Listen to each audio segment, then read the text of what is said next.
Shalom, selamat pagi, selamat hari Minggu untuk kita semua. Puji nama Tuhan, ini adalah hari yang Tuhan sudah sediakan bagi kita untuk kita mau beribadah, kita mau mengucap syukur kepada Tuhan. Puji Tuhan, kita telah menyelesaikan separuh ya dari tahun 2023 ini dan kita memasuki bulan yang ketujuh, paruhan kedua dari tahun ini. Kita menyadari dan tentunya bisa kita menyaksikan, kita bersaksi bahwa semua itu kalau kita boleh ada sebagaimana kita ada sekarang, semua itu adalah anugerah dan pemeliharaan Tuhan di dalam kehidupan kita. Kita mempercayakan hidup kita ke tangan Tuhan Bapa dan Dia memelihara kita dengan begitu sempurna. Mari Bapak Ibu yang dikasihi Tuhan, kita memasuki ibadah kita dengan kita mau menaikkan pujian yang mengatakan, Bapa, ku percaya padamu.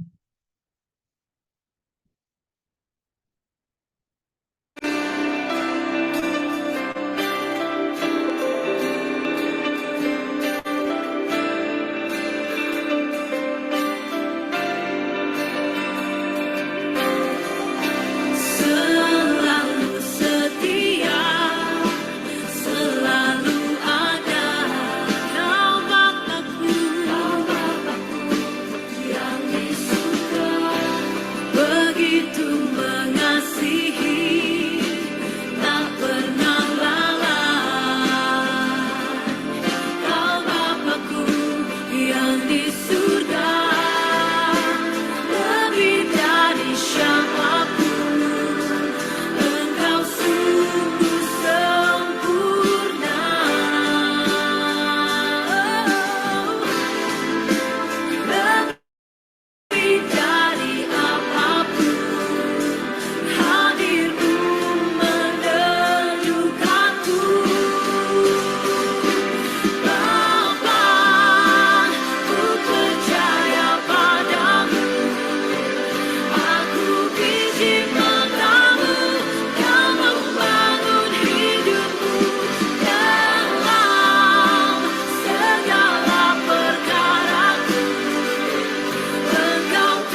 Puji nama Tuhan.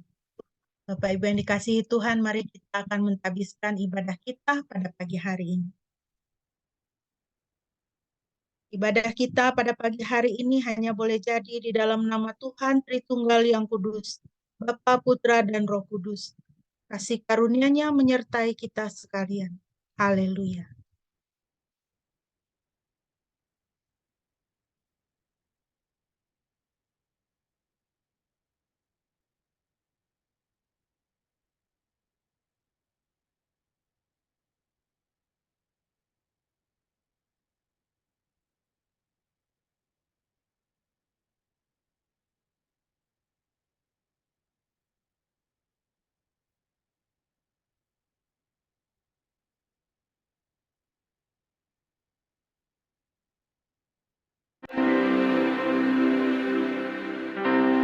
Haleluya.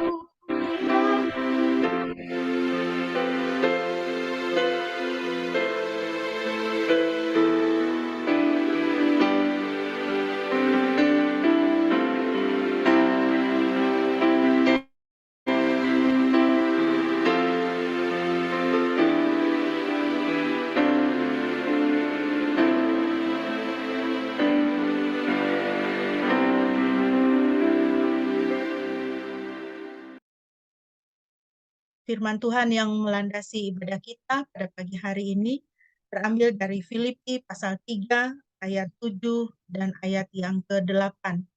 Demikian firman Tuhan. Namun apapun yang dahulu merupakan keuntungan bagiku, aku telah menganggap hal itu kerugian karena Kristus.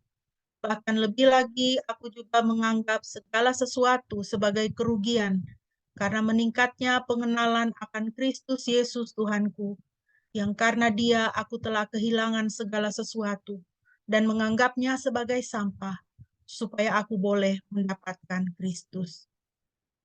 Bapak Ibu yang dikasihi Tuhan, kita semua mengetahui latar belakang dari Rasul Paulus, bagaimana dia dari seorang yang ternama, seorang cendekiawan, seorang sarjana, dan seorang yang membenci Kristus. Tetapi Tuhan menjamah dia, dan hidupnya menjadi baru. Dia mendapatkan Kristus, mendapatkan pengenalan akan Tuhan, maka segala sesuatu, kebanggaan yang dia miliki di dalam hidupnya, dia anggap sebagai sampah. Status sosial, status sebagai orang yang terhormat, warga negara yang terpandang, dia anggap semua itu sebagai sampah. Karena Kristus jauh terlebih besar dan jauh terlebih berharga bagi dia. Kiranya dalam kehidupan kita boleh meneladani bagaimana Rasul Paulus mencintai Tuhan dan senantiasa mengutamakan Tuhan di dalam kehidupannya. Biarlah hati kita tetap tertuju kepada Kristus dan menganggap dunia ini dengan segala kemegahannya sebagai sampah. Biarlah kita semakin hari semakin mencintai Tuhan, karena Tuhan tidak pernah berhenti mencintai kita. Mari kita mau terus memuji Tuhan dengan bermazmur dari Mazmur 27 ayat 4 sampai dengan ayat yang ke-8. Mazmur 27 ayat 4 sampai dengan ayat 8. Saya minta kesediaan Saudari Eli bisa membacakan untuk kita. Mazmur 27 ayat 4 sampai dengan ayat yang ke-8.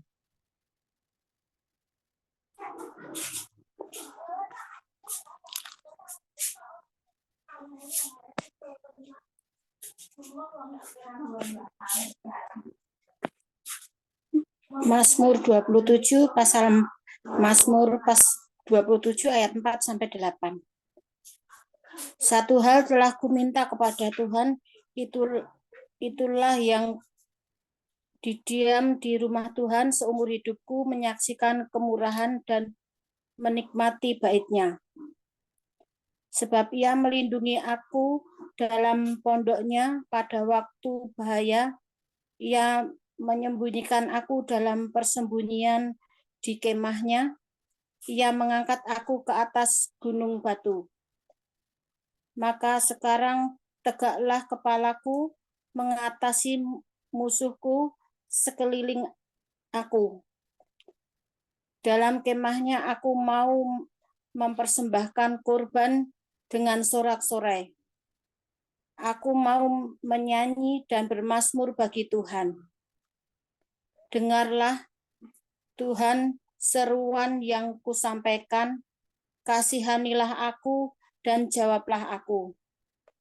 Hatiku mengikuti firman-Mu, carilah wajah-Ku, maka wajah-Mu kucari, ya Tuhan. Amin.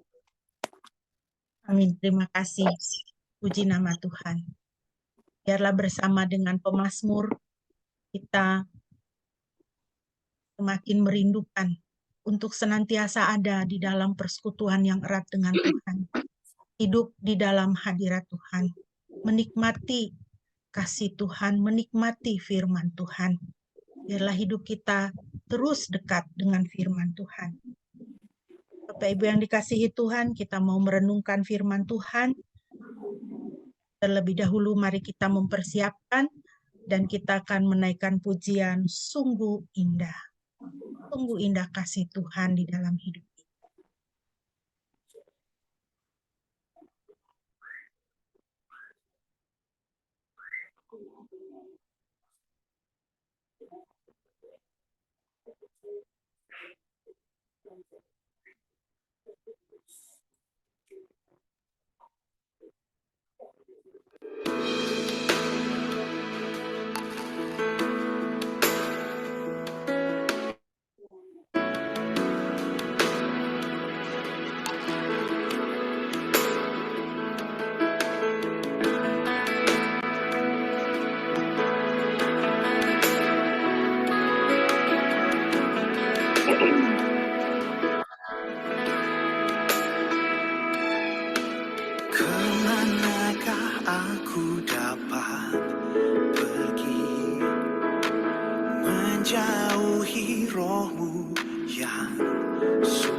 Haleluya, puji nama Tuhan.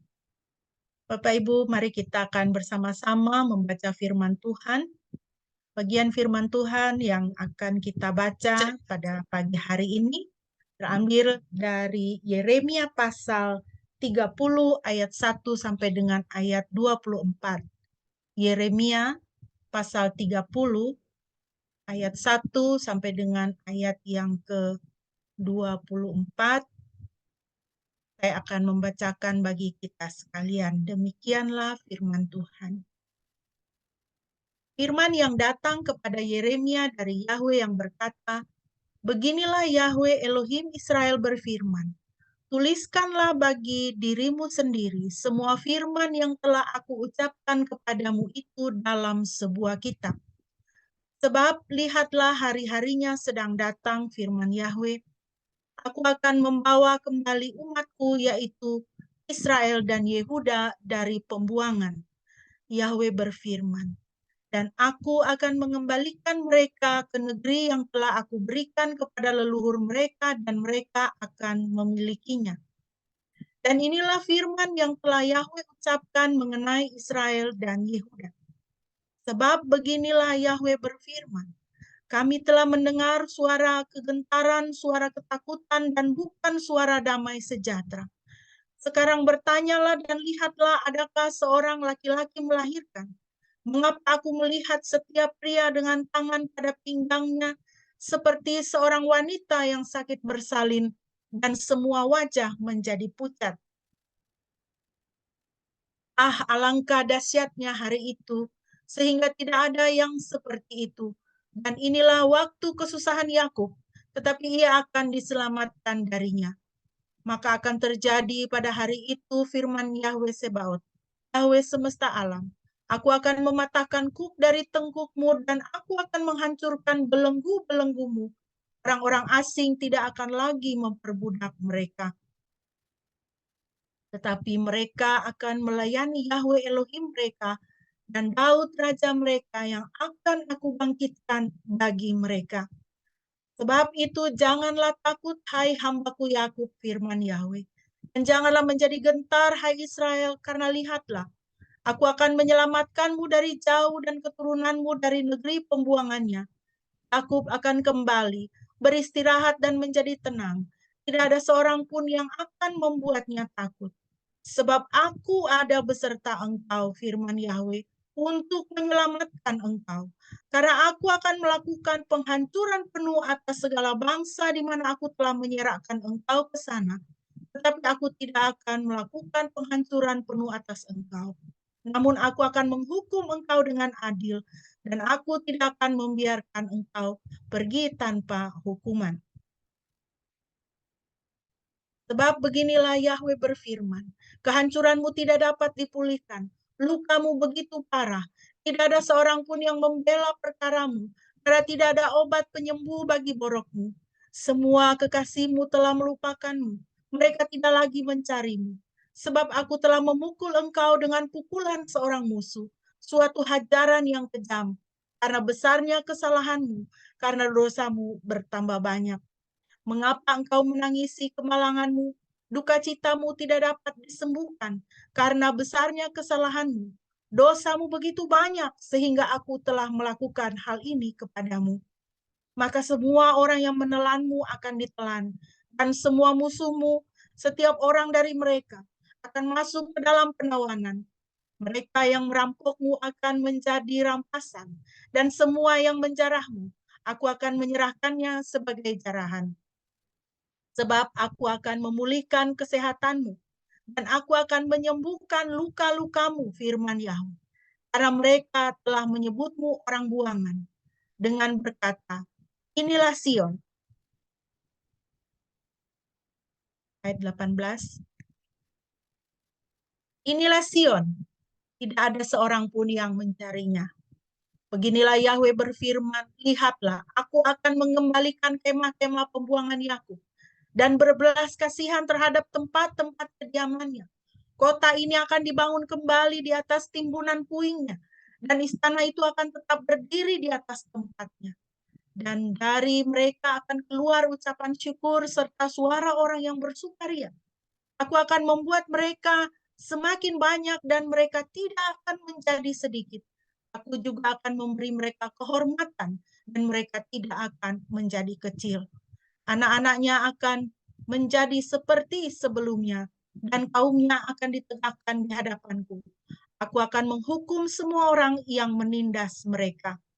Pemimpinnya akan berasal dari antara mereka dan penguasanya akan berasal dari tengah-tengah mereka.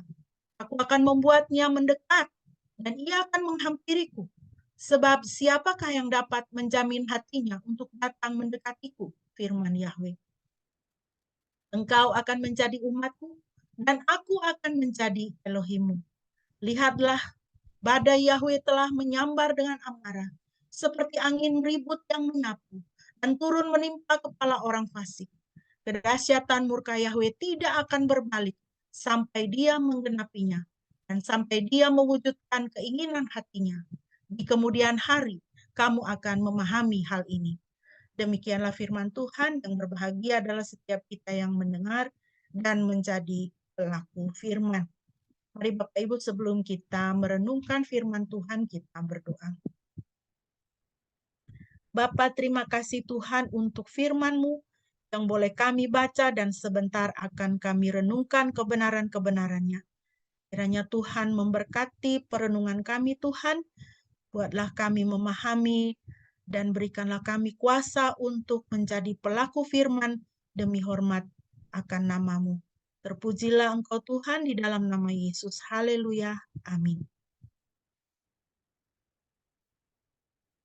Bapak Ibu yang dikasihi Tuhan, saya masih akan menyampaikan beberapa pokok pikiran sehubungan dengan pemulihan.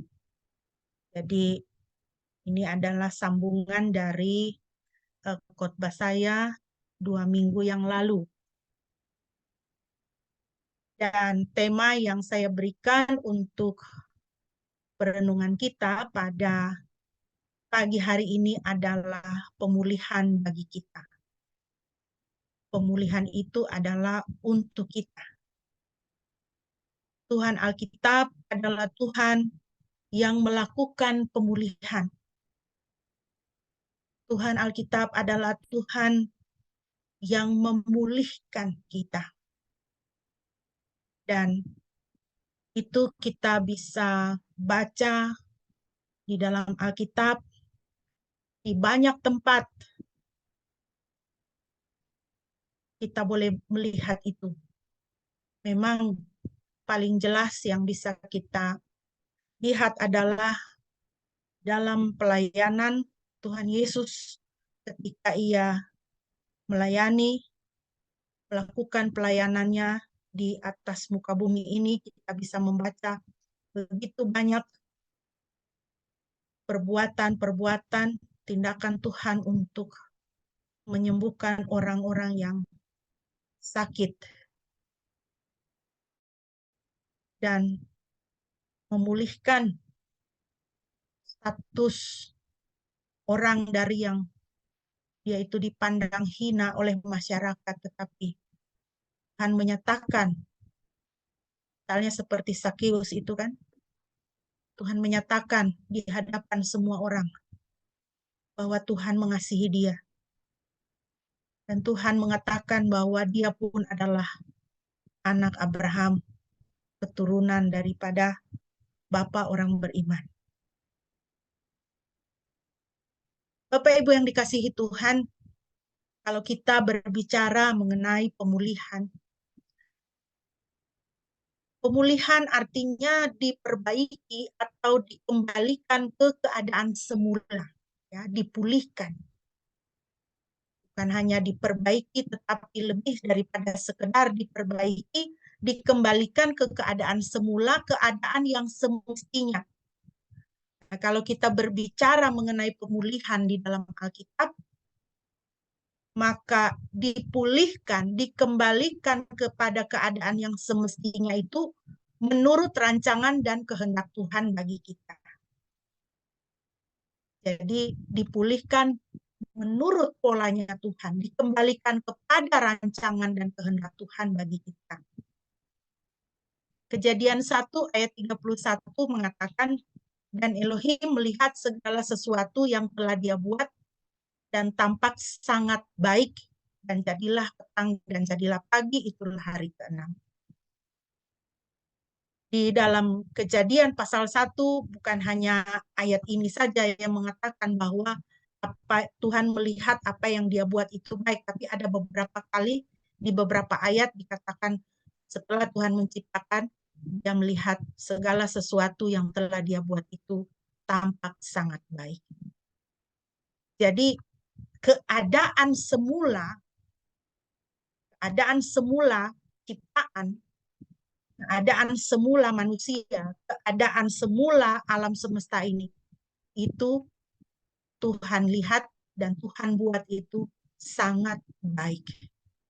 Tetapi kemudian nanti kita akan melihat bahwa oleh karena dosa, oleh karena pemberontakan manusia kepada Tuhan, maka itu keadaan manusia dan juga alam semesta ini sudah kacau balau semua, ya, menyimpang, ya, sehingga pemulihan di dalam Alkitab itu adalah bagaimana kita dikembalikan kepada keadaan kita semula sebagaimana Tuhan menciptakan pada semulanya, yaitu sangat baik.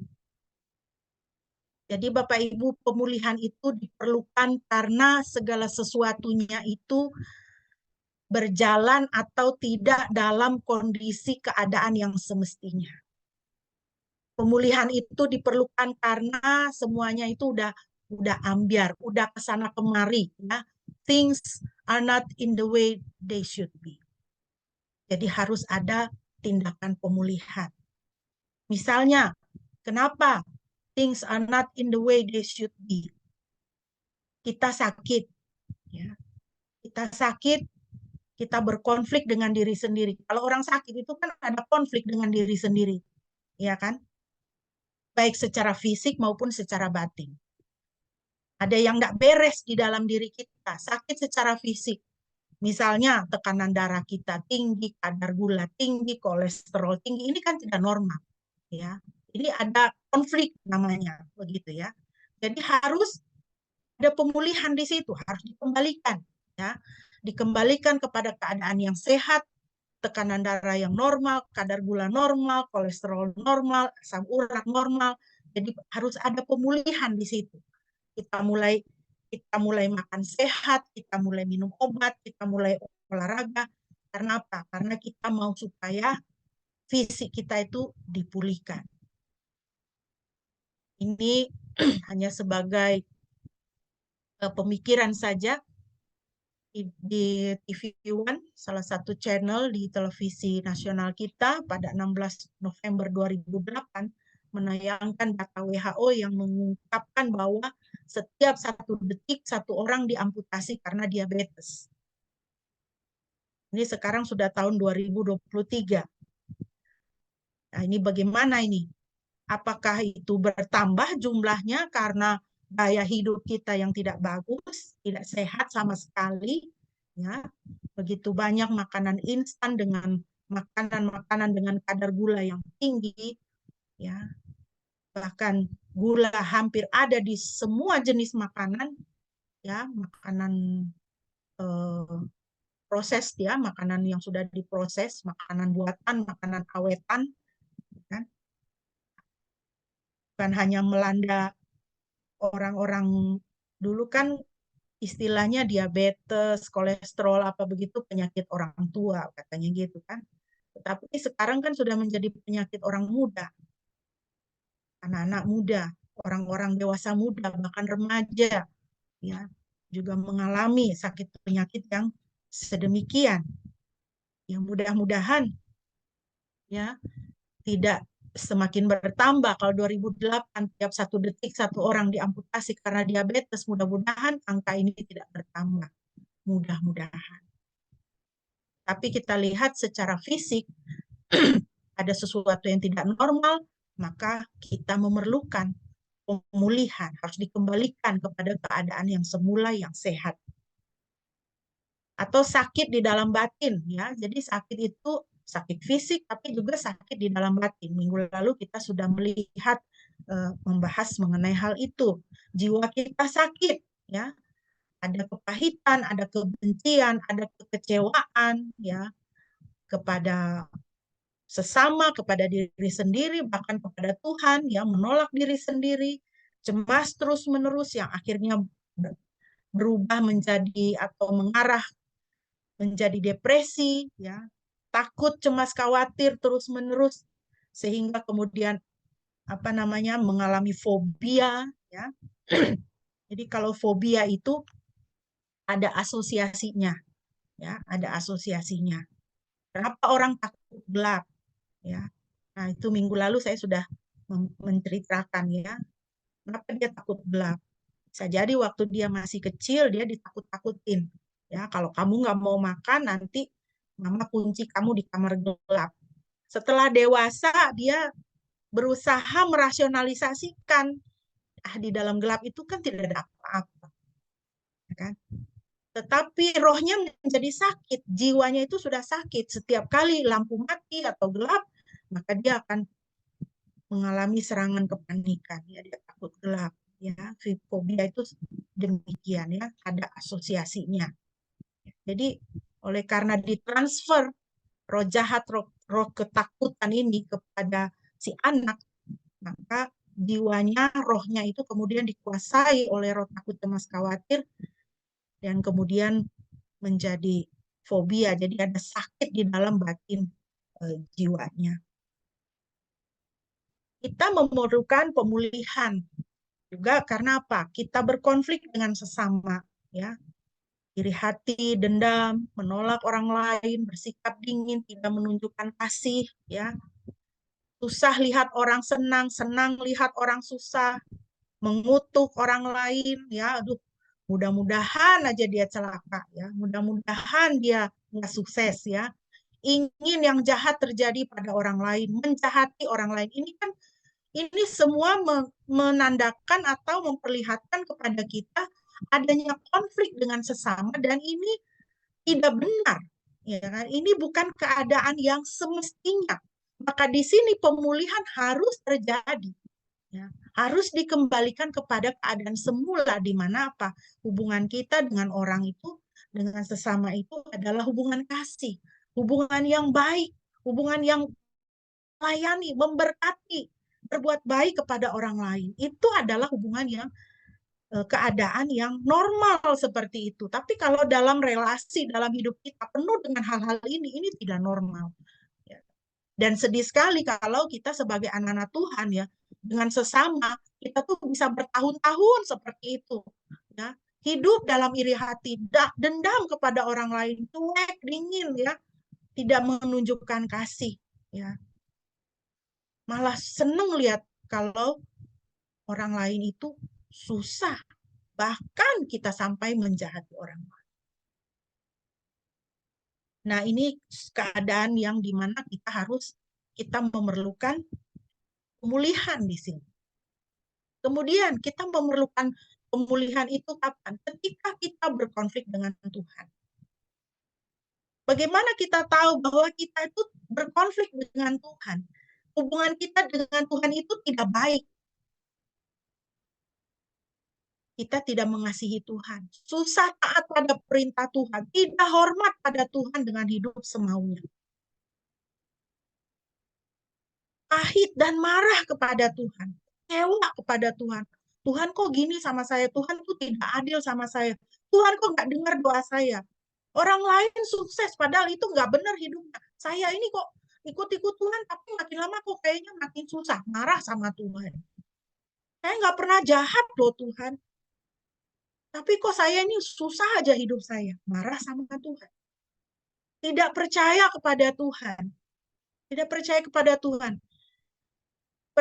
Orang Kristen, Kristen. Percaya Yesus, percaya. Tapi main-main dukun, ya, terlibat okultisme, percaya tahayul, ya, berobat ke alternatif, ya, tidak beriman. Kan ini bukan sesuatu yang baru kalau kita lihat di kalangan kita sendiri. Orang Kristen tapi berobat ke alternatif. Orang Kristen tapi tidak berdoa, tidak suka baca Alkitab, ya. Pokoknya ke gereja ya udah gitu. Hari Minggu ke gereja, anak-anak sekolah Minggu. Udah gitu, ya udah gitu loh. Tapi dari hari Senin sampai hari Sabtu kita nggak pernah buka Alkitab kita. Kita tidak pernah berdoa. Kenapa tidak suka? Ah, sudahlah, biar aja lah itu apa namanya, nanti hari Minggu firman Tuhannya dijelaskan oleh Pak Pendeta, Ibu Pendeta gitu. Kita tinggal ini aja, ya kan? Tapi dari hati itu tidak ini, tidak tidak tidak kepada Tuhan gitu. Itu artinya apa? Kita tuh berkonflik dengan Tuhan. Tidak ada kasih kepada Tuhan, tidak mau memberi kepada Tuhan. Ya, kalau apa namanya pasangan-pasangan yang mau menikah, konseling itu pranikah, saya selalu bilang ya, saya bilang apa namanya berdoa supaya Tuhan berikan keturunan. Pasti kalian juga ingin punya anak, ya kan? Berdoalah kepada Tuhan, serahkan anakmu untuk menjadi hamba Tuhan. Harus ada yang menjadi full timer dalam satu rumah itu. Harus ada yang jadi hamba Tuhan. Sekolahkan bagus-bagus, ya supaya menjadi hamba Tuhan melayani dengan baik. Tapi sedih kan kita kalau melihat orang-orang Kristen ya lebih bangga menyekolahkan anaknya di sekolah-sekolah terkenal daripada menyerahkan anaknya untuk menjadi hamba Tuhan. Menurut saya itu tidak mengasihi Tuhan. Ya. Memberi kepada Tuhan itu bukan sekedar, bukan soal hanya memberi uang, memberi perpuluhan, memberikan persembahan. Bukan, saudara. Memberikan hidup kepada Tuhan. Kalau kita tidak mau memberi hidup kepada Tuhan, tidak mau memberi anak kita kepada Tuhan untuk menjadi hamba Tuhan, untuk melayani Tuhan, bukankah itu tandanya kita tidak mengasihi Tuhan? Ya kan? Kita cuma mau berkat, tapi tidak mau memberkati. Kita cuma mau berkat dari Tuhan, tapi kita tidak memberi kepada Tuhan. Sedih sekali kalau kita melihat situasi seperti itu ya. Di tengah-tengah kita, kehidupan kita anak-anak Tuhan, di dalam gereja, kita berkonflik dengan Tuhan. Matius 15 ayat 79, Tuhan Yesus mengatakan, hai orang-orang munafik, benarlah nubuat Yesaya tentang kamu. Bangsa ini memuliakan aku dengan bibirnya, padahal hatinya jauh daripadaku. Percuma mereka beribadah kepadaku, sedangkan ajaran yang mereka ajarkan ialah perintah manusia. Kiranya dijauhkan Bapak Ibu hati kita ya, memuliakan Tuhan hanya dengan bibir, tapi hati jauh daripada Tuhan. Berkonflik dengan Tuhan. Tidak selaras, tidak harmonis dengan Tuhan. Bapak Ibu yang dikasihi Tuhan, kalau kita melihat di dalam Alkitab ya, bukan hanya di dalam perjanjian baru, di dalam Injil, tapi mulai dari Kejadian sampai Wahyu, pemulihan itu berbicara dengan keras. Pemulihan itu ada di hati Tuhan. Tuhan tidak menciptakan kekacauan dan sakit penyakit, Bapak Ibu. Tidak. Kejadian 1 ayat 1 sampai 2. Pada awalnya Elohim menciptakan langit dan bumi. Bumi dalam keadaan tidak berbentuk dan kosong, dan kegelapan menutupi samudera raya. Dan roh Elohim bergetar melingkupi di atas permukaan air. Pada mulanya bumi itu, langit dan bumi itu tidak berbentuk dan kosong. Keadaannya dalam bahasa Ibrani itu dipakai kata yang artinya keadaannya itu kacau balau. Tetapi apa yang Tuhan lakukan? Kita baca di dalam seluruh Kejadian pasal 1 dan sampai Kejadian pasal 2. Tuhan menciptakan langit dan bumi, menata mengatur semuanya. Tuhan menciptakan dari yang tidak ada menjadi ada. Tuhan ciptakan apa? Tuhan ciptakan yang bagus. Dari tidak ada yang bagus menjadi ada yang bagus. Dia tidak menciptakan kekacauan. Dan dia tidak menciptakan sakit penyakit. Itu di Kejadian. Di dalam Wahyu kita baca, Wahyu 21 ayat 1. Dan aku melihat langit yang baru dan bumi yang baru, karena langit yang pertama dan bumi yang pertama telah berlalu, dan laut pun tidak ada lagi. Ayat 4.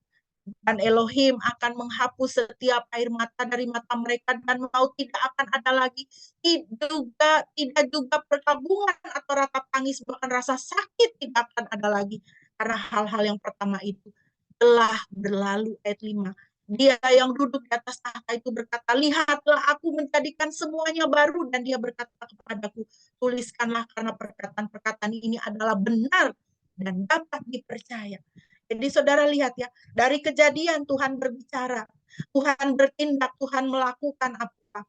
Sesuatu, menciptakan yang baik. Menciptakan yang baik, yang bagus, sampai di Wahyu pasal 21. Kitab yang terakhir, Tuhan bikin apa? Tuhan bikin pemulihan. Tuhan hapus air mata, tidak ada perkabungan, tidak ada rasa sakit. Tuhan bikin apa? Tuhan bikin pemulihan. Jadi saudara, ya, pemulihan itu ada di hati Tuhan.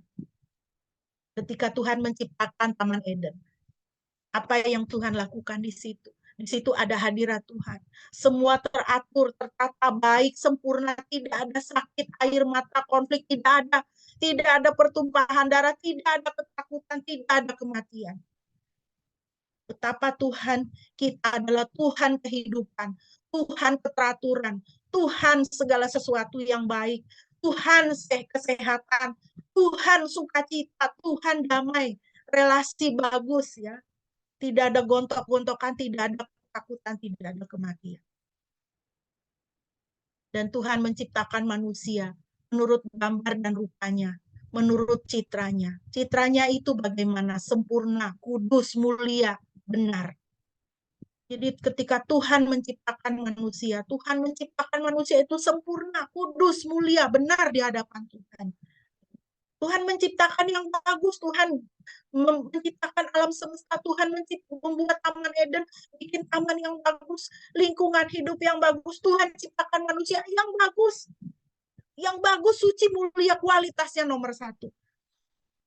Kejadian 5 ayat 1 dan 2. Inilah catatan silsilah Adam. Pada hari Elohim menciptakan manusia, dia telah membuatnya dalam rupa Elohim.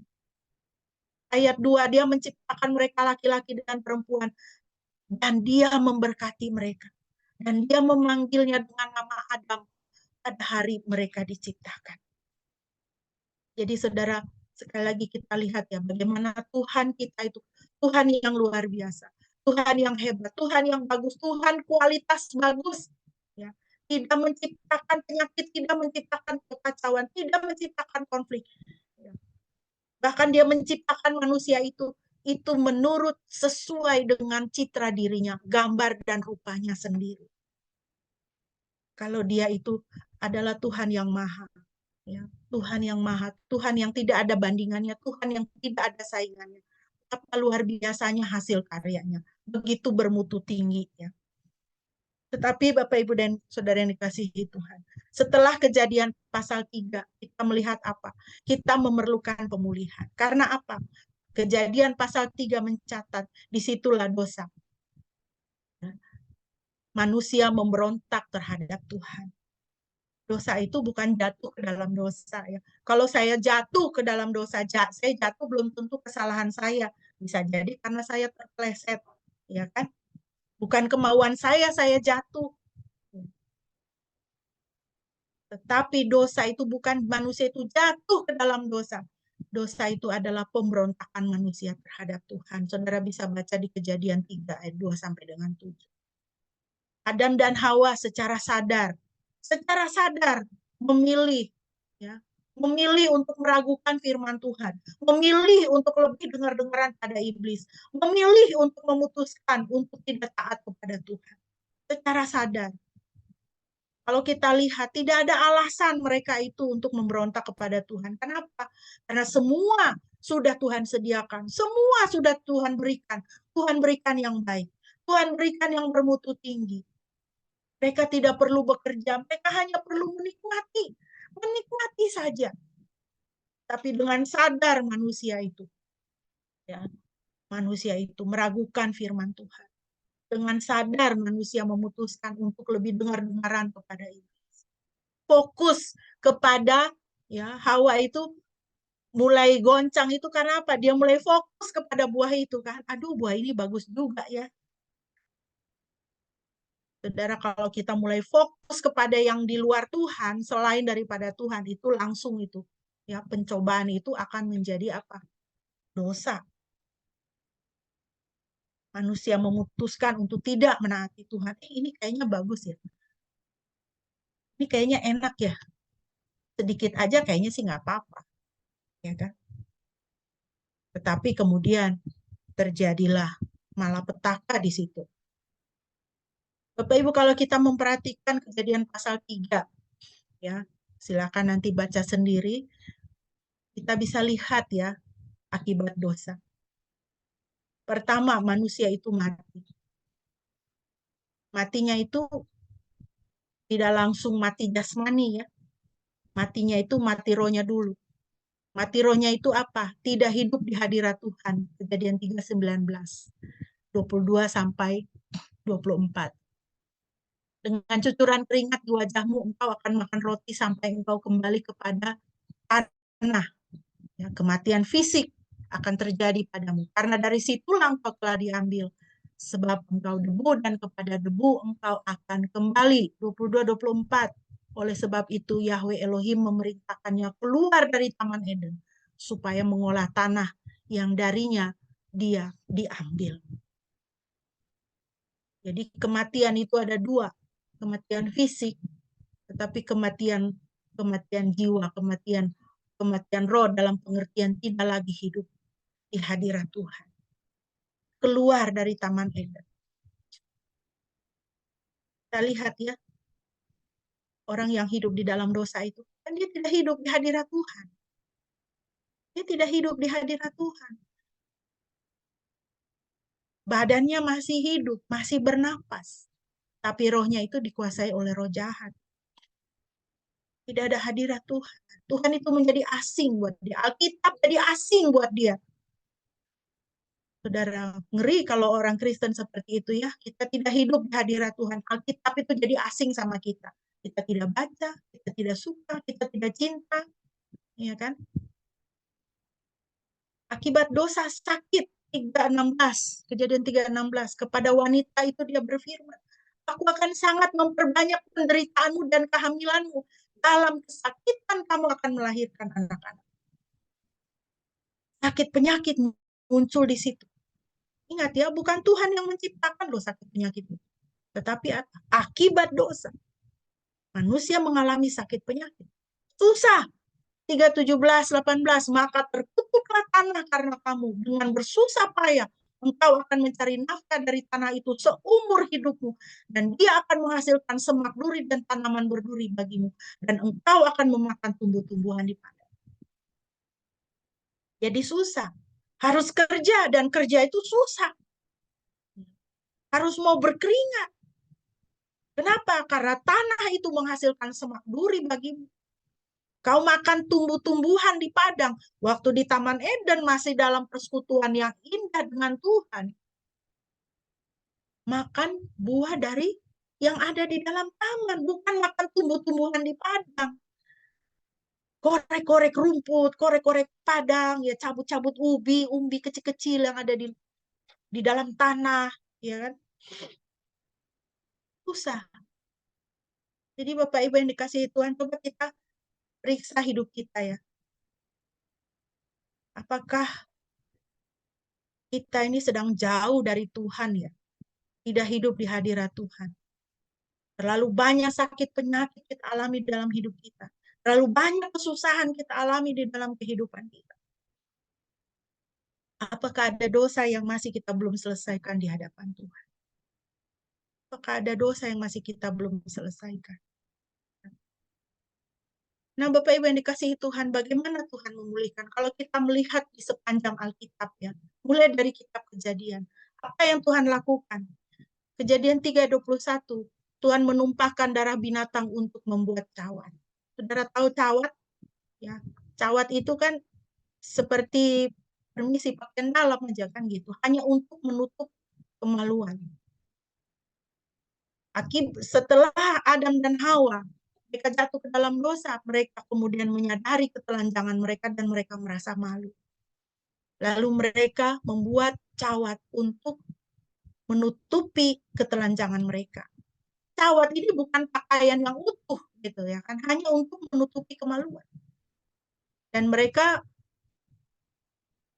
membuat cawat itu dari daun. Dari daun. Daun ini kan tidak bisa awet, sedikit saja sudah bisa robek, ya kan? Tapi apa yang Tuhan lakukan? Tuhan menumpahkan darah binatang, ya. Tuhan menumpahkan darah binatang untuk membuat pakaian, ya. Sorry, di sini kalimatnya tidak lengkap, ya. Tuhan menumpahkan darah binatang untuk membuat pakaian ganti cawan. Sehingga manusia pada waktu itu, Adam dan Hawa, bisa memiliki pakaian yang dari kulit binatang, pakaian yang proper, yang pantas, yang layak untuk menutupi diri mereka. Jadi lihat ya saudara ya, manusia itu kalau sudah jatuh ke dalam dosa, hidup di dalam dosa, sepintar-pintarnya dia itu bodoh. Iya kan? Kenapa? Dia tidak bisa menutupi dirinya. Dia hanya bisa bikin cawat. Tidak bisa menutupi badannya. Ya. Tapi Tuhan menumpahkan darah binatang, lalu kulit hewan itu untuk membuat pakaian untuk mereka. Ya. Jadi Tuhan itu lebih pintar. Lebih pintar Tuhan itu. Jadi kalau kita mau pintar, ya, mau berhikmat, lebih toker otaknya, ya, cari Tuhan, cari Tuhan. Makanya firman Tuhan katakan apa? Permulaan pengetahuan adalah takut, ya, takut akan Tuhan adalah permulaan pengetahuan. Ya, anak-anakku yang masih muda, yang masih sekolah, yang masih mahasiswa, ya, takut akan Tuhan, cari hikmat Tuhan. Kita dalam hidup juga jangan mengandalkan kepintaran kita sendiri. Jangan menganggap diri kita sendiri itu bijak. Karena terbukti ya dari Kejadian 3:21 aja ya. Manusia itu tidak pintar. Tidak pintar untuk tidak bisa, tidak punya kemampuan untuk menolong dirinya sendiri.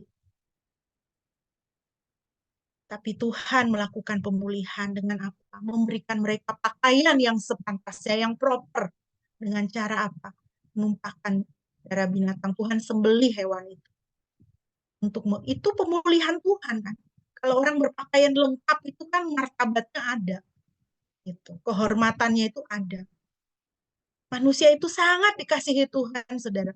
Kalau alam semesta ini Tuhan ciptakan tuh Tuhan cuma berfirman, jadilah terang, jadilah pagi, jadilah benda-benda penerang, jadilah hewan di darat, di bawah air.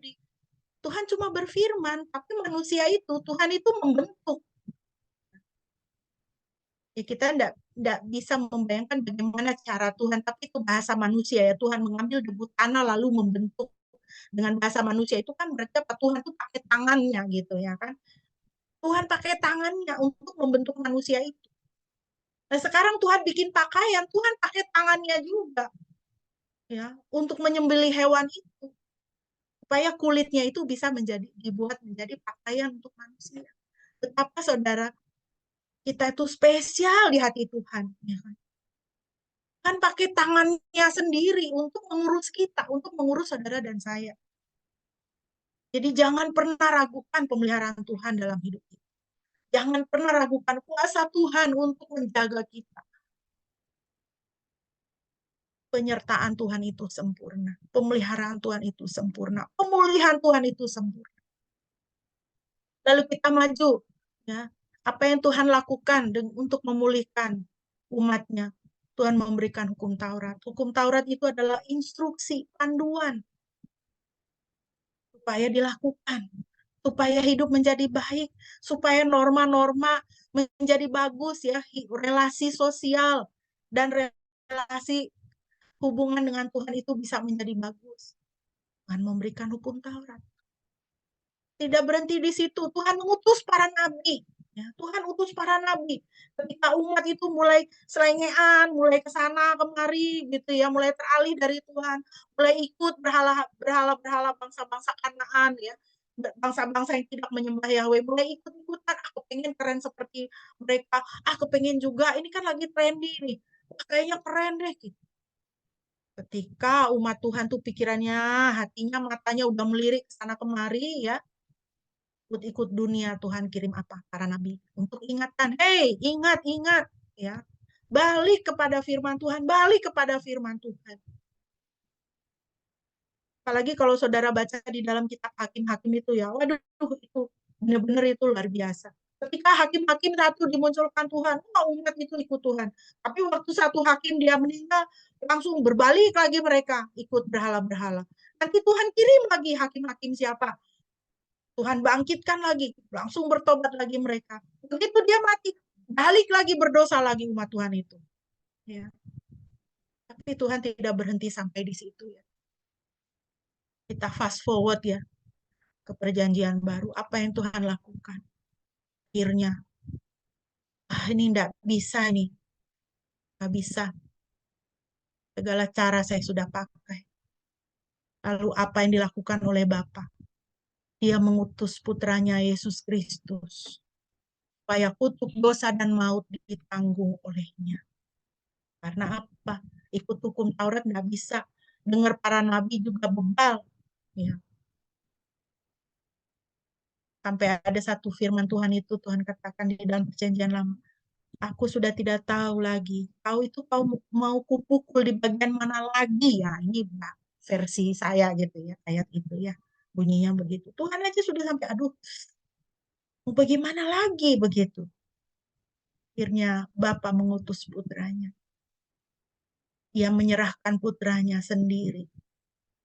1 Petrus 2, 24, 25. Ia sendiri telah memikul dosa kita di dalam tubuhnya di kayu salib, supaya kita yang telah mati terhadap dosa, hidup untuk kebenaran, dan oleh bilur-bilurnya kamu telah sembuh. Sebab dahulu kamu sesat seperti domba, tetapi sekarang kamu telah kembali kepada gembala dan pemelihara jiwamu. Bapa mengutus putranya Yesus Kristus, supaya saudara dan saya dipulihkan. Supaya oleh bilur-bilurnya kita disembuhkan. Saudara dan saya, kita disembuhkan. Dikembalikan kepada Bapa.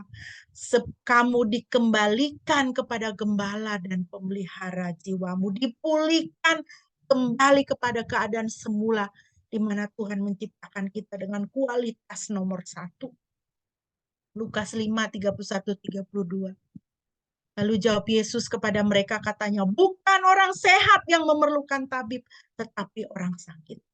Aku datang bukan untuk memanggil orang benar, tetapi orang berdosa, supaya mereka bertobat. Tuhan datang untuk menebus kita. Di dalam penebusan itu ada pemulihan kita. Di dalam nama Yesus. Bagaimana Tuhan memulihkan kemudian? Setelah Yesus, ya, setelah Yesus itu bukan berhenti di situ. Tetapi karya penebusan, karya proyek pemulihan Tuhan itu berlanjut dengan Roh Kudus. Ia mencurahkan Roh Kudusnya bagi kita yang percaya dan menerima Dia. Saudara harus ingat ya, lebih dari pemulihan jasmani, Tuhan itu lebih tertarik kepada pengudusan kita. Tuhan itu lebih tertarik kepada pengudusan kita. Ingat, kita manusia itu terdiri dari apa? Roh, jiwa, dan tubuh. Saya yakin kita sehat itu juga kehendak Tuhan, ya. Kita umur panjang, menjadi tua, melayani Tuhan. Saya berdoa sama Tuhan, Tuhan, saya mau umur panjang dan saya mau sehat supaya saya melayani Tuhan terus. Itu kerinduan saya. Ya. Tapi lebih daripada badan saya yang sehat, jiwa saya, roh saya itu harus kudus. Karena Tuhan itu tertarik kepada pengudusan roh dan jiwa kita. 1 Tesalonika 5:23. Elohim damai sejahtera, Dia sendiri kiranya menguduskan kamu sepenuhnya, dan segenap roh dan jiwa dan tubuhnya kiranya terpelihara tanpa celah pada saat kedatangan Tuhan kita Yesus Kristus. Tuhan lebih tertarik kepada apa? Pengudusan kita. Mulai dari mana? Roh. Kemudian ke jiwa kita dikuduskan. Lalu tubuh kita dikuduskan. Terpelihara tanpa celah sampai pada kedatangan Tuhan. Sampai pada kedatangan Tuhan. Sebagai penutup, ini ada beberapa poin Bapak Ibu yang saya ambil dari buku A More Excellent Way to Be in Health yang ditulis oleh seorang hamba Tuhan, Pastor Henry Wright, yang banyak dipakai Tuhan untuk melakukan melayani dalam hal biblical healing. Ya, Pastor Henry Wright sekarang sudah bersama dengan Kristus. Dalam bukunya, Pastor Henry Wright menuliskan begini. Sebanyak 70-80% penyakit yang tidak dapat disembuhkan, terminal illness yang tidak bisa disembuhkan, ya kalau saudara ke dokter, dokter bilang, ya jangan pikir yang susah-susah ya, pikir yang senang-senang saja. Dokter tidak kasih vitamin, dokter tidak kasih obat lagi, dokter kasih vitamin. Ya Bapak Ibu, ini penyakitnya nggak bisa disembuhkan, tapi kita bisa manage, kita hidup berdampingan gitu ya. Nah, itu adalah penyakit yang tidak dapat disembuhkan. Penyakit yang tidak dapat disembuhkan yang sebanyak 70-80% itu, dia memiliki akar spiritual. Dia memiliki spiritual root. Jadi akar penyakitnya, masalah pertamanya itu adalah di dalam roh kita, roh manusia kita. Jadi dan kurang dari 5% itu yang dapat disembuhkan. Jadi yang pertama sakit itu adalah roh kita. Roh kita itu sakit. Ketika roh manusia kita sakit, dikuasai kepahitan, kecemasan, iri, dengki, tidak mengasihi, roh tidak mengasihi, ya, tidak mengampuni, ya. Maka seperti yang minggu lalu itu kita sudah lihat kan di gambar yang saya sampaikan itu, dia mempengaruhi otak kita ini. Mempengaruhi otak kita, di mana pikiran, perasaan, dan keinginan kita itu di situ, di otak kita itulah diatur. Nah, kalau otak kita dengan terjadi kekacauan ya di dalam sel-sel neuron, sel-sel saraf itu juga informasi di dalam neuron itu adalah informasi kepahitan, informasi marah ya. Nah, ini sel saraf yang melekat pada jaringan tubuh kita ini kan jadinya dia memerintahkan kepahitan dan kemarahan. Lalu dia mengikis di situ, mengikis persendian, mengikis otot ya, mengikis jaringan ya, sehingga kita punya masalah artritis dan sebagainya, sakit ya. Kemudian karena sel-sel saraf kita ini berisi informasi-informasi jahat yang melekat, kemudian itu melekat kepada jaringan tangan kita melakukan perbuatan-perbuatan yang jahat. Jadi yang sakit pertama itu ada di dalam roh kita. Yang kedua, Bapak Ibu, Pastor Henry Wright menuliskan bahwa nutrisi itu diperlukan untuk memelihara tubuh kita. Jadi kita memang harus makan sehat, harus makan ikan, makan telur, tahu, tempe, sayur ya. Jangan makan junk food. Kenapa? Karena itu diperlukan untuk memelihara tubuh kita supaya tubuh kita ini mendapat nutrisi yang bagus, beroperasi dengan baik. Kenapa? Karena tubuh kita adalah bayi Tuhan. Kita harus makan sehat, harus olahraga. Tetapi pertobatan tidak bisa digantikan dengan nutrisi. Kalau ada dosa, kalau yang pertama sakit itu kita sakit di dalam roh, maka pertobatan itu harus nomor 1. Kita bisa nge-gym tiap hari, makan sayuran, nge-jus ya. Wah, pokoknya makan semua yang sehat. Tetapi kalau roh kita, jiwa kita ini sakit, kita membiarkan roh jahat berkuasa di situ, maka dia akan merusak semuanya. Di hadapan Tuhan kita penuh dengan kenajisan karena roh kita najis, tidak dikuasai oleh Roh Kudus. Yohanes 5:14. Ingat, setelah hal-hal itu Yesus menemui dia di bait suci dan berkata kepadanya, "Lihatlah engkau telah menjadi sembuh. Janganlah berdosa lagi supaya sesuatu yang lebih buruk tidak terjadi atasmu." Jadi kita harus ingat, bukan saya anti dengan gaya hidup sehat. Saya justru menganjurkan. Saya ingatkan saudara-saudara harus hidup sehat, kurangi garam, kurangi gula. Ya. Sebaiknya makanan dikukus atau direbus, jangan makan gorengan aja terus-terusan gitu ya kan. Apalagi minyaknya udah minyak jelantah gitu ya kan. Dulu waktu masih muda makannya apa? Nasi, minyak jelantah, garam, cabe gitu ya kan. Makanya nikmat banget gitu kan. Gitu. Sekarang sudah berumur kita nggak makan begitu lagi, ya kan? Jangan makan yang tidak benar, makan yang tidak baik, banyak pengawet ya. Makanan pengawet itu kan banyak tinggi garam, tinggi gula. Hiduplah sehat, tetapi Bapak Ibu, Jangan lupa, kalau ada permasalahan kita dengan Tuhan, ada sakit kita di dalam roh, yang kita perlukan adalah pertobatan. Pertobatan. Kita mau makan sehat sebagaimana apa juga, kalau kita tidak bertobat dari dosa, kita itu sakit dan najis, saudara. Yang ketiga, Tuhan ingin memulihkan kita. Tadi kita baca Yeremia 30 ayat 17. Sebab aku akan memberikan kembali pemulihan kepadamu. Inilah Tuhan kita ya. Tuhan sangat mengasihi saudara dan saya. Tuhan memberikan kembali pemulihan kepada kita. Aku akan memberikan kembali pemulihan kepadamu. Aku akan menyembuhkan luka-lukamu, firman Yahweh. Karena mereka telah menyebutmu orang buangan dengan berkata, inilah Sion, tidak ada seorang pun yang mencarinya. Saudara, apapun keadaan kita sekarang, kalau kita ini ya, kalau kita sedang dilukai, kita sedang terluka oleh orang. Ya, minggu yang lalu saya sudah menyampaikan, kita bisa terluka. Karena apa? Karena sesama kita melukai kita. Orang tua kita melukai kita. Anak-anak kita melukai kita. Iya kan? Pasangan kita melukai kita. Teman kerja kita melukai kita. Menjahati kita. Saudara ingat firman Tuhan ini. Tuhan katakan, aku akan memberikan kembali pemulihan kepadamu. Aku akan menyembuhkan luka-lukamu. Karena kehidupan kita di dalam dosa, kita terluka.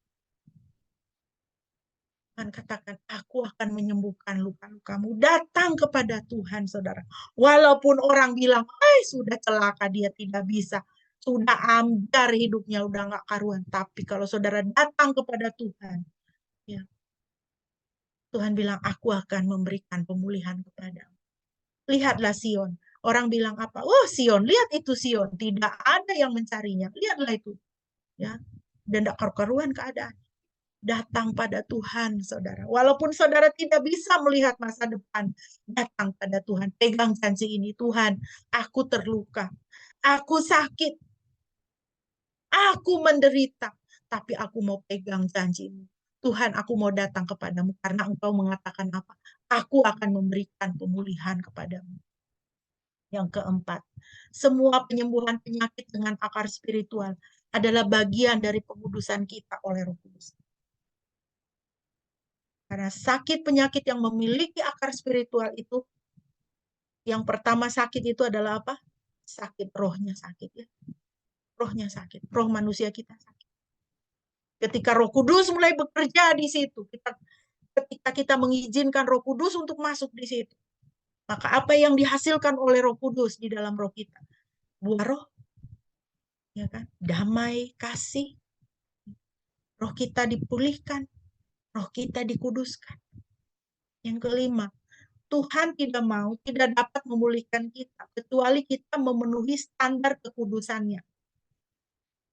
Ia tidak dapat memberkati kita dan membiarkan kita memelihara dosa. Tidak bisa, saudara. Ya, jangan harap hidup terus di dalam dosa, tidak mau cari Tuhan, tapi mau dapat berkat, tidak bisa. Ya. Ulangan 10:16. Sebab itu sunatkanlah hatimu dan janganlah kamu tegar tengkuk. Sunatkan hati, bertobat. Saudara mau berkat, mau kesembuhan, mau pemulihan, bertobat. Bertobat. Kalau kita hidup di dalam kepahitan, kita hidup di dalam kekhawatiran, kita harus bertobat karena itu kita hidup di dalam dosa. Ya. Tuhan tidak, firman Tuhan dalam 2 Timotius mengatakan, Tuhan tidak mengaruniakan kepada kita roh ketakutan, tapi roh yang menghasilkan kasih, kuasa, dan ketertiban. Roh takut itu adalah roh jahat. Kalau kita hidup terus-menerus pelihara roh takut, roh marah, itu kita pelihara roh jahat. Bagaimana saudara mau dipulihkan oleh Tuhan? Bertobat. Sunatkan hatimu. Jangan pelihara itu kepahitan, lepaskan. Jangan pelihara itu kecemasan, lepaskan. Jangan pelihara itu kemarahan, lepaskan. Hanya dengan demikian Tuhan bisa berperkara, melakukan pemulihan di dalam hidup. Sebagai penutup Bapak Ibu, ada 3 hal saja yang kita harus ingat. Pemulihan Anda seutuhnya, roh, jiwa, dan tubuh ada dalam nama Yesus Kristus Tuhan dan Juru Selamat. Saudara membutuhkan pemulihan untuk hatimu, untuk dirimu, pemulihan untuk relasimu dengan sesama, pemulihan hubunganmu dengan Tuhan. Datang pada Tuhan.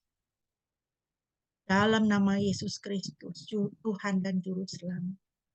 Yang kedua, datang padanya dengan pertobatan. Tinggalkan dosa yang menghalangi kepenuhan hidup Anda dalam Kristus. Tinggalkan. Bencilah dosamu. Bencilah dosamu, buang. Sangkali diri. Tuhan katakan. Ya. Mau ikut Yesus, sangkali diri, pikul salib. Jangan terus-menerus hidup di dalam dosa. Jangan terus-menerus pegang dosa itu. Buang.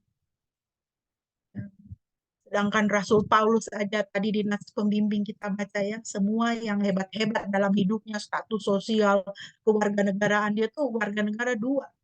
Ya. Sebagai orang Yahudi dan warga negara Roma sekaligus. Tapi dia bilang apa? Sampah semuanya itu. Sampah. Karena apa? Aku dapat Kristus. Itu lebih daripada cukup. Dan yang ketiga, Bapak Ibu, berilah hidupmu dipimpin Roh Kudus Tuhan untuk pengudusanmu. Itulah cara Tuhan untuk memulihkan. Tiap-tiap hari. Ketika kita bertobat, mengaku percaya Roh Kudus diberikan Tuhan. Tapi tiap-tiap hari kita harus berdoa supaya kita dipenuhi oleh Roh Kudus. Kita dipimpin oleh Roh Kudus. Tuhan Roh Kudus, pimpin roh saya, jiwa saya, pemikiran saya, kehendak saya, keinginan saya, perasaan saya. Roh Kudus Tuhan, pimpin saya.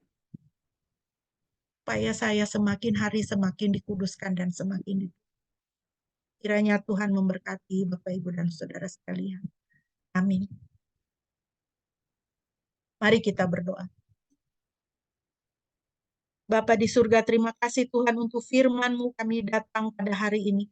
Menyembah-Mu dan meninggikan Engkau, Tuhan pemulih kami. Tuhan penyembuh kami. Terima kasih Tuhan. Oh, itu cinta kasih-Mu terlalu besar untuk kami Tuhan.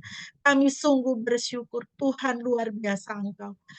Biarlah Engkau terus berperkara dalam hidup kami Tuhan. Memulihkan dan menguduskan kami hari demi hari. Supaya kami semakin hari semakin serupa dengan Tuhan Yesus. Dan semakin menghormati Tuhan di dalam kehidupan kami. Terima kasih Tuhan. Biarlah Roh Kudus-Mu terus-menerus berbicara di dalam kehidupan kami. Supaya kami terus-menerus mengalihkan wajah pandangan kami hanya kepada Tuhan, bukan kepada dunia ini. Biarlah kami boleh mengalami berkat-berkat-Mu yang luar biasa di dalam kehidupan kami. Biarlah kami boleh semakin mengenal cinta kasih Tuhan dalam hidup kami dan hidup dalam cinta kasih Tuhan dalam hidup kami. Terima kasih Bapa. Ampuni kami apabila kami masih berpegang kepada dosa, masih berpegang kepada hal-hal yang Tuhan benci. Tolong kami Tuhan, pada hari ini kami mau buang semuanya itu di dalam nama Yesus. Kami mau undang Engkau di dalam hidup kami Tuhan. Roh Kudus masuklah, berkuasalah atas roh dan jiwa kami, supaya tubuh kami semakin sehat, semakin dipulihkan bagi kemuliaan nama Tuhan. Terima kasih Bapak, berkatilah jemaat-Mu Tuhan di dalam nama Yesus. Haleluya. Amin. Bapak Ibu yang dikasihi Tuhan, kita akan masuk ke dalam perjamuan kudus. Perjamuan kudus adalah ketetapan dari Tuhan untuk kita. Mari kita mengangkat roti di tangan kanan kita. Roti ini adalah perlambang tubuh Kristus yang telah dihancurkan di atas kayu salib bagi saudara dan saya, bagi setiap umat manusia. Kristus dihancurkan, tubuhnya dihancurkan, supaya saudara dan saya dipulihkan. Kristus dihancurkan, supaya saudara dan saya menjadi utuh kembali. Kembali menjadi dan hidup di dalam rancangan hidup sebagai citra, gambar, dan rupa Tuhan sendiri. Mari kita sambut roti ini dengan mengenang akan tubuh Kristus yang sudah dihancurkan bagi kita. Kita makan dengan pengucapan syukur.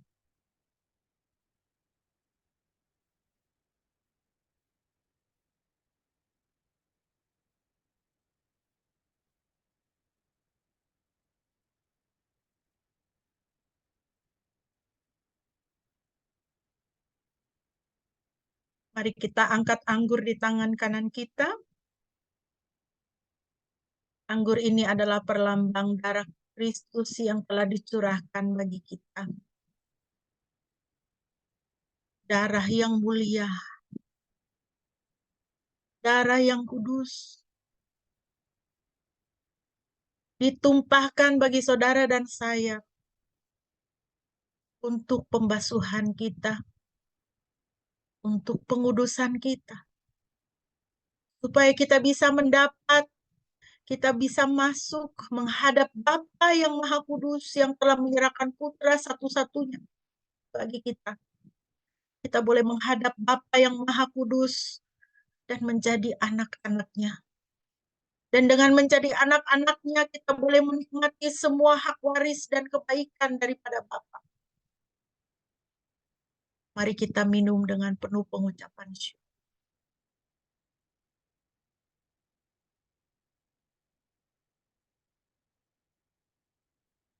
Haleluya. Mengapa kita melaksanakan perjamuan kudus, Bapak Ibu? Tuhan Yesus katakan, perbuatlah ini untuk mengenangkan aku. Biarlah dengan perjamuan kudus ini kita selalu mengenang akan Kristus. Selalu ingat Tuhan. Kita memasuki bulan yang baru di hadapan kita. Ingat akan Tuhan. Jangan lupakan Dia dalam segala hidup, rencanaan, apapun yang kita lakukan di dalam hidup kita. Jangan lupakan Kristus. Mohon kesediaan Bapak Pendeta untuk memimpin kita di dalam doa syukur dan doa syafaat.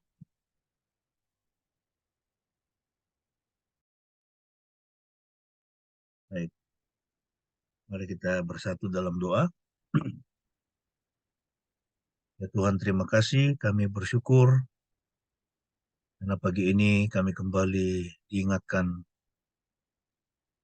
bahwa pentingnya kami memiliki tubuh, jiwa, dan roh yang sehat, yang dipulihkan, dan Tuhan sudah mengerjakan pemulihan itu melalui Yesus Kristus yang sudah menjadi kurban bagi setiap kami. Terima kasih buat firman-Mu, terangkanlah di dalam hati kami ya Tuhan, sehingga kami memiliki tidak hanya tubuh yang sehat, jiwa, pikiran, perasaan, keinginan yang sehat, tetapi terutama juga roh yang sehat, yang dibebaskan dari roh jahat, dan senantiasa diikat oleh roh Tuhan, dikendalikan oleh Roh Kudus, sehingga kami boleh menjalani hidup yang benar selama kami hidup dalam dunia ini. Terima kasih Tuhan atas kebenaran firman-Mu. Saat ini Tuhan, kami mau menaikkan doa syafaat kami.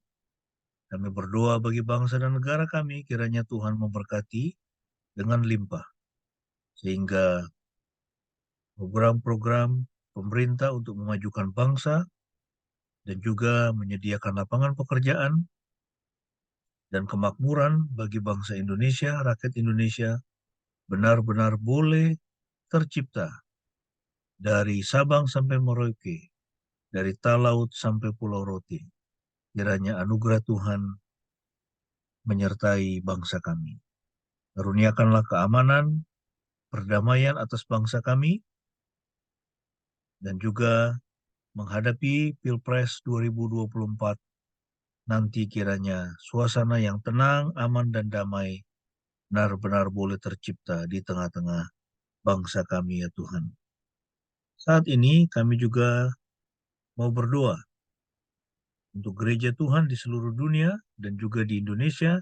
Kiranya Tuhan memberkati agar gerejamu tetap menyuarakan suara kenabian, menyuarakan kebenaran firman-Mu, tidak dikuasai oleh filsafat-filsafat zaman ini Tuhan yang begitu mengerikan karena menolak Engkau dan hidup berdasarkan keinginan manusia. Tuhan menolong agar gerejamu tetap menjadi garam dan terang bagi dunia ini.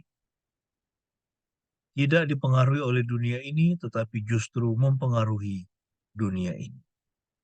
Kami mau berdoa saat ini untuk semua anak-anak kami yang masih studi, yang sedang mencari tempat, baik di perguruan tinggi maupun di SMA mungkin atau SMP, Tuhan kiranya menolong mereka satu persatu. Berkati anak-anak kami dalam studi mereka, dan yang masih mencari tempat untuk studi lanjut, Tuhan kiranya menolong. Kami juga bersyukur untuk anak-anak kami yang boleh diterima di sekolah pada tingkatan lanjut. Kami menyerahkan mereka ke dalam tangan-Mu supaya mereka dapat menempuh pendidikan yang lebih baik di tempat yang baru. Terima kasih Tuhan Yesus. Kami juga mau berdoa bagi setiap kami di dalam pekerjaan kami. Kiranya Tuhan Engkau menolong, menjagai kami dalam pekerjaan kami, supaya kami tetap boleh bekerja dengan setia, dan melalui pekerjaan kami, nama Tuhan dipermuliakan. Kami juga berdoa saat ini untuk Shane yang bersama dengan sekitar 1.200 mahasiswa dari Universitas Sanata Dharma sedang menjalankan KKN di berbagai desa di Gunung Kidul. Tuhan kiranya memberkati KKN mereka, sehingga keberadaan mereka sungguh-sungguh boleh merubahkan orang-orang yang ada di desa, baik anak-anak yang masih sekolah sampai dengan para orang tua. Tuhan berkati Shane untuk program-programnya, untuk pengembangan Indigo Vera, dan juga mengajarkan serintil fermentasi, mengajarkan bahasa Inggris dan sebagainya kepada penduduk dan anak-anak yang ada di sana. Kiranya Tuhan berkati sehingga sungguh-sungguh program ini Tuhan boleh diterima dengan baik dan merubahkan kehidupan dari masyarakat yang ada di desa Botolor. Terima kasih Tuhan Yesus. Inilah hidup kami serahkan ke dalam tangan-Mu. Berkati kami dalam hari-hari yang ada di depan. Berkati semua orang tua kami, dimanapun mereka berada dalam masa tua mereka. Berikan kesehatan dan kekuatan senantiasa dan sukacita. Kami alaskan doa ini di dalam nama Tuhan Yesus Kristus yang sudah mengajarkan kami doa yang demikian. Mari kita naikkan bersama-sama doa Bapa kami. Bapa kami yang di surga, dikuduskanlah nama-Mu, datanglah kerajaan-Mu, jadilah kehendak-Mu di bumi seperti di surga. Berikanlah kami pada hari ini makanan kami yang secukupnya, dan ampunilah kami akan kesalahan kami, seperti kami juga mengampuni orang yang bersalah kepada kami. Dan janganlah membawa kami ke dalam pencobaan, tetapi lepaskanlah kami daripada yang jahat. Karena Engkaulah yang mempunyai kerajaan dan kuasa dan kemuliaan sampai selama-lamanya. Amin. Bapak Ibu yang dikasihi Tuhan, mari kita bersama-sama mengucapkan pengakuan iman kita di hadapan Tuhan dan sesama. Marilah kita berkata demikian. Aku percaya kepada Yahweh Bapa yang Maha Kuasa, Khalik langit dan bumi, kepada Yesus Kristus, anaknya yang tunggal Tuhan kita, yang dikandung dari Roh Kudus, lahir dari anak darah Maria, yang menderita sengsara di bawah pemerintahan Pontius Pilatus, disalibkan, mati, dan dikuburkan, turun ke dalam kerajaan maut.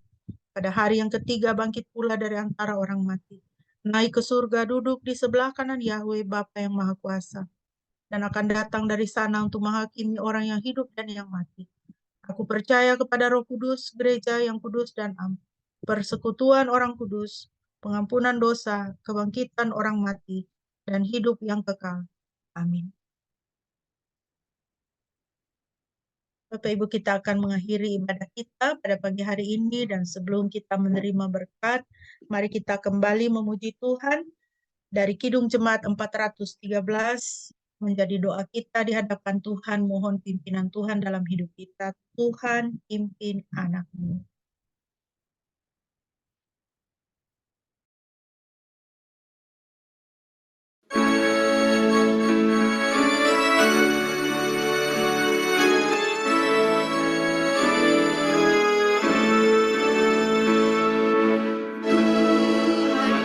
Pimpin anakmu agar tidak tersesat.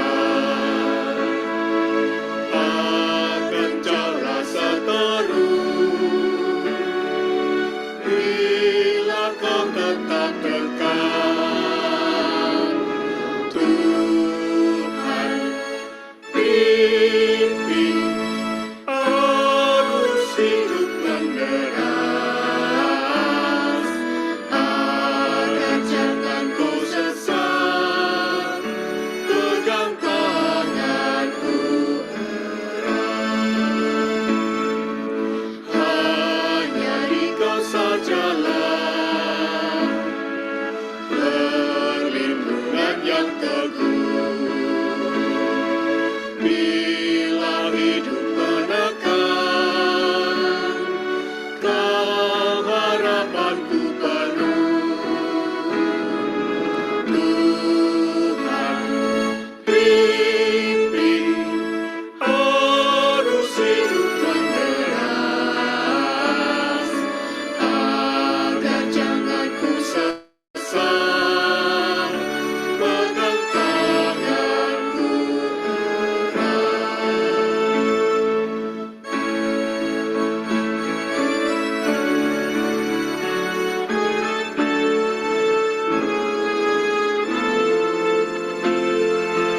Sampai akhir hidupku, Tuhan pimpinku terus. Lagu pujiku sembah, Kau Tuhanku penebus. Tuhan, pimpin arus hidup menderas, agar jangan ku sesat. Pegang tanganku erat.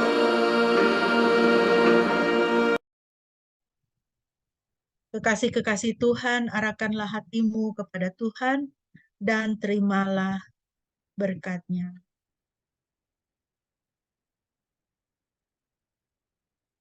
Damai sejahtera bagi saudara-saudara, juga kasih beserta iman dari Elohim, Bapa dan Tuhan Yesus Kristus. Anugerah beserta semua orang yang mengasihi Tuhan kita Yesus Kristus di dalam kekekalan. Amin. Pujilah Khalik semesta.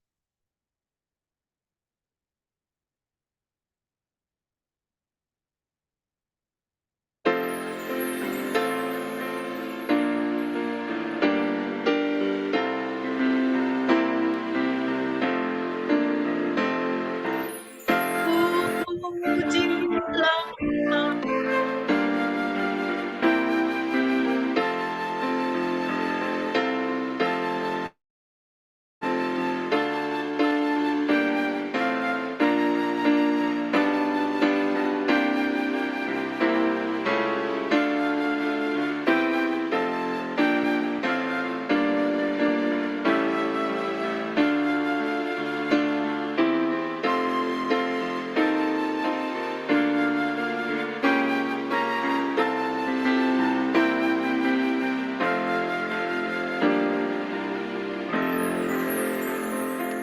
Amin. Mari Bapak Ibu kita bersaat teduh.